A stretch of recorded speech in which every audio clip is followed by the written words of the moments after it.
Hello everyone. Today we are going to compare Yousician and Simply Guitar. Let us start with Yousician. Yousician is a lesson app that works on phones, tablets, and computers. It listens to your playing with a microphone and tells you if your notes are right or wrong.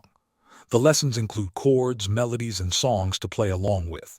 Yousician also has exercises that help you build timing and accuracy. You can use it for guitar, but also for ukulele, bass, piano, and singing. It has thousands of lessons and exercises built into a game-style system that gives you instant feedback as you play. Now let us talk about Simply Guitar. This app focuses only on guitar lessons. It is designed to be easy to use, especially for beginners. It has a large library of popular songs, step-by-step lessons, and interactive exercises.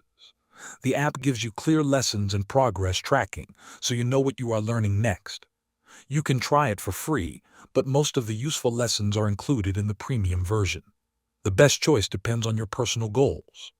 If you want a full learning platform that can support you for a long time, Yousician may be the better option. If you want simple guitar lessons with clear steps and fast results at the beginning, Simply Guitar may be the right choice. Thanks for watching.